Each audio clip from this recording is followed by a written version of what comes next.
Well, two things, just real quick. Thanks, Mike. Two quick things. This stuff you're talking about, my jaw is dropping listening to this violation of your constitutional rights, Gordon, with this eavesdropping and everything. My jaw's dropping.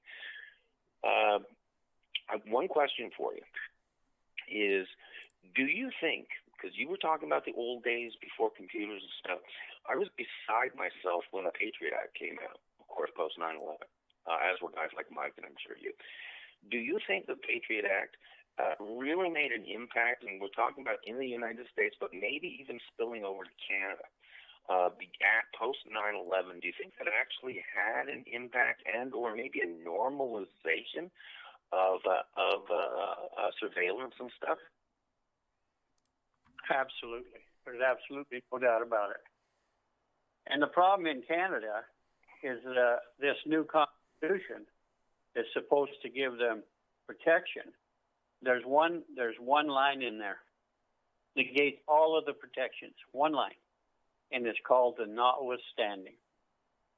You have a clause in there, notwithstanding. That notwithstanding clause they can circumvent anything they want and take away your freedom. And Mike, I'm sure you're aware of that. Oh yeah, we've talked about it on this show before. Yeah, most dangerous line in the Constitution. Uh-huh. Yeah, we've talked about that on, like I hear people talking about the Charter of Rights and Freedoms. Number one, that came from Pierre Elliott Trudeau. Number two, right at the beginning, it tells you that they can lift any kind of freedom that they give you.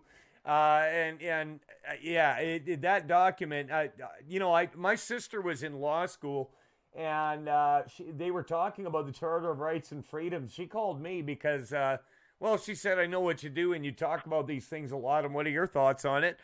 And I told her it's not worth the paper it's written on, because it tells you right at the beginning that they can take it away at any time for any reason based on an emergency. Now, Greg brought up the Patriot Act. Number one, I don't believe that Patriot Act was not ready to go before 9/11. I think that was sitting there for a while. They needed a pretext. But look at what happened with the closure of the border for the quote-unquote COVID pandemic. We've seen rehearsals for that forever. We had the border getting closed down and people having to stand on a mat, and the hoof and mouth scare. You remember that? Ralph Klein, shoot, shovel, and shut up, because cows were getting hoof and mouth disease. Well, they've been practicing for that for a long time. And that border shut down, like we're North and South Korea, I don't think that I think that they used the Patriot Act, the North Defense Authorization Act, and different emergency provisions that were brought in because of 9/11 for that pandemic. And I think that's what it's for, to be quite honest with you. I totally agree. I absolutely agree. I think that when they drafted that, it was not for the time, it was for the future. Yes. And it's being implemented every day now. Right. Yeah. Well, and they said we got to... That facility in Ogden, Utah, is for one reason.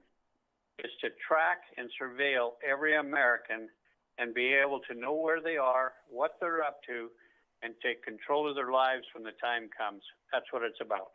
Right. And for Gordon. It's like you said.